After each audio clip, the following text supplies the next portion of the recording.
Welcome to 2-minute brew reviews. I thought that the only fitting beer to start off this series with was maybe the most popular West Coast IPA example on the planet. Without further ado, because we don't have a lot of time, dude. Karate chop. There it is. If you're not open playing like that, I don't know what you're doing.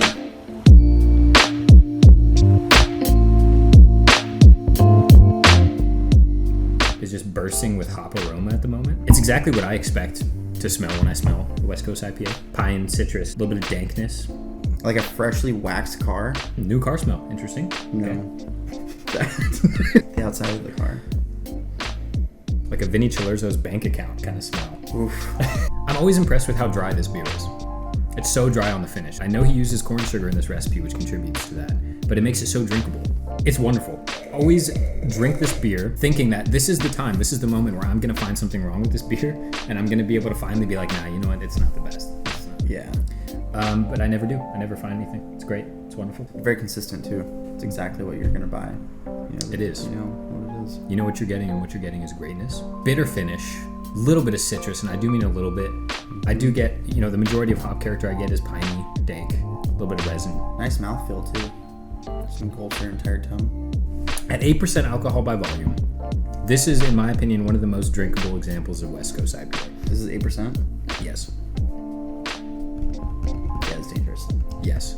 Insanely drinkable. Great hop character and aroma. As soon as you crack the bottle, you can smell it from 6 feet away. Super in your face. Which is super, really convenient. It is. During COVID. Yeah, because I have Oh, yeah. During COVID. Yeah. Should leave. I would give this out of 10, 1 Joaquin Phoenix, and like half of a Nicolas Cage. That's really interesting, because I was thinking it was more, it's like a good, might be the average answer. I was thinking more like 7 of the 9 stripes on a zebra. But not the last 2, the outer 2, the middle 7. Don't count the zebra stripe. Oh. Is a zebra white with black stripes or black with white stripes? I don't see color. Good answer. Yeah, a Joaquin Phoenix and a Nicolas Cage. In fact, dump the Nick Cage. It just gets a Joaquin Phoenix. It's probably, realistically for me, like a 9.5 out of 10. 9.33 out of 11. Congratulations, Vinny Chilurzo. Take that however you want to. We like your beer a lot. Thanks for watching.